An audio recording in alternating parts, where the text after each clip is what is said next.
menyentuh langit dengan tekad yang tinggi. Suara kita lantang menggema di dunia.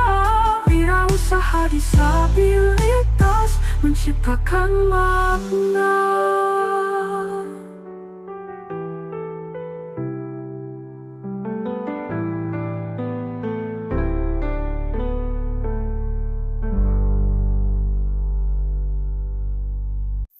Assalamualaikum warahmatullahi wabarakatuh. Masih dalam pengharapan. Wah, serak juga ternyata. Kita masuk di season obrolan tentang disabilitas dan non-disabilitas ya, teman-teman.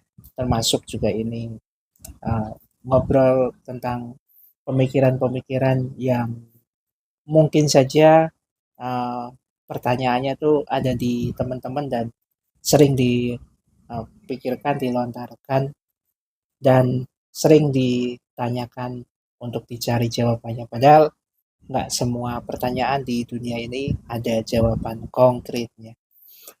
Seperti yang saya dapatkan pertanyaan di pagi ini ya, tepatnya nih tanggal 14 September 2025. Komplit nih tumben saya nyebut harinya Minggu ya. Video ini dibuat tanggalnya 14.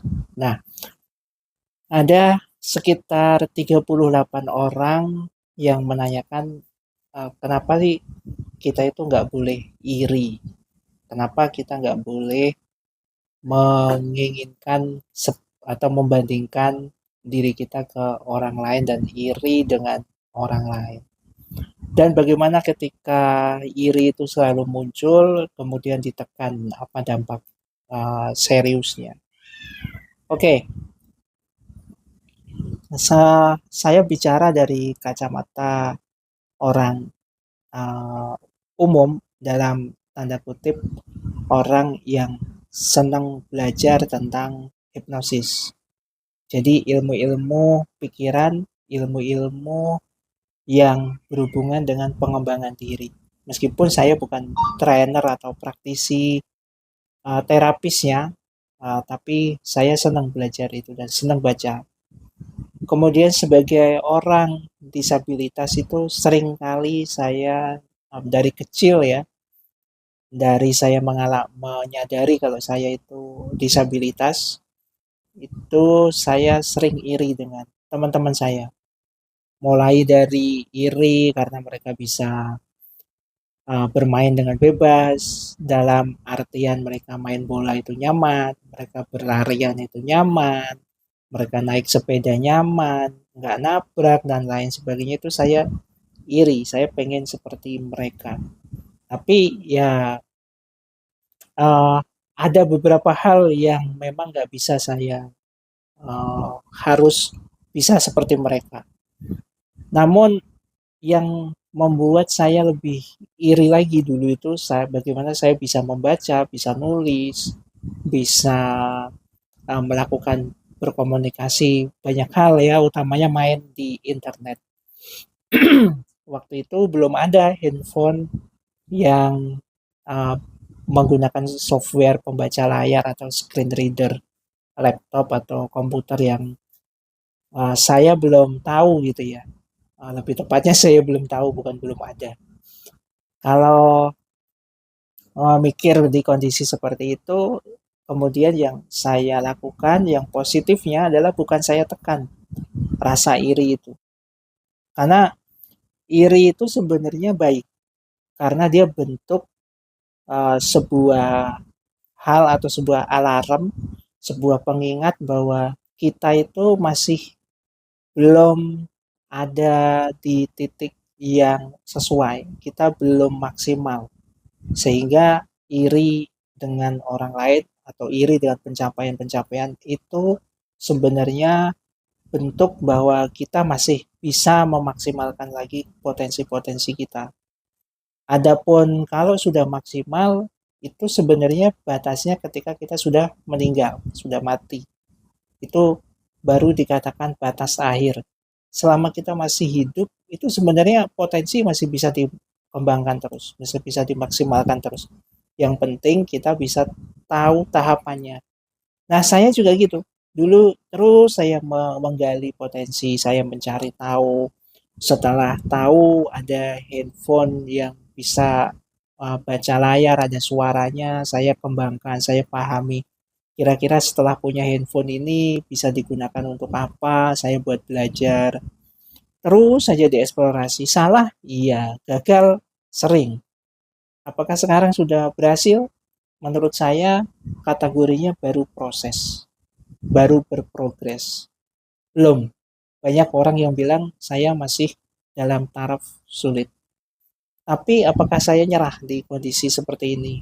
Kondisi nggak bisa melihat, kondisi eh, nggak bisa dengan sama dengan teman-teman saya ataupun bisa dengan seperti orang lain, ya enggak. Saya justru mempercayai bahwa saya hebat di potensi saya, di bidang saya. Dan orang lain sukses dan berhasil di bidangnya masing-masing. Jadi kita itu mempunyai fase dan mempunyai kesuksesannya sendiri-sendiri. Jadi kalau kita mau mengelola iri itu dengan baik, bukan lagi dipikir secara negatifnya, yang bisa kita lakukan adalah kita setiap hari akan menulis rasa syukur apa-apa yang sudah kita rasakan dan kita selalu mensyukuri itu. Kemudian kita selalu akan memberikan dan mengupayakan untuk sabar dengan apa-apa yang belum tersampai, belum kesampaian. Ya, yang penting kita tahu tahapannya terus berproses. Kita mencoba untuk komunikasi dengan keluarga kita, dengan pasangan kita yang sudah menikah ya, bahwa kita sedang melakukan upaya-upaya terus untuk memperbaiki ekonomi, untuk memperbaiki hidup, untuk membangun komunikasi dengan baik, untuk memberikan perhatian yang maksimal, itu semuanya kita sedang upayakan. Nah, iri seperti yang saya bilang, cara mengelolanya itu seperti itu. Jadi kita harus terima, jangan ditolak, akui, bukan berarti ini sebuah hal yang memalukan. Kita harus akui bahwa kita sedang iri atau kita iri dengan pencapaian si A, si B, si C gitu ya, atau teman kita gitu. Tapi setelah kita akui, setelah kita terima, kita tanya ke diri sendiri, jangan kok aku nggak bisa ya. Jangan seperti itu, tapi apa yang bisa aku pelajari dari ini semua. Sehingga dengan kita mau mempelajari, maka pikiran kita akan mencari jalan itu sendiri. Pikiran tuh sangat abstrak, sangat kompleks. Jadi dia nggak perlu jalan-jalan, nggak perlu apa. Kadang kita berdiam diri saja, tiba-tiba sudah kepikiran tuh, sudah ketemu jalannya. Oh, aku harus melakukan ini. Oh, saya harus melakukan itu.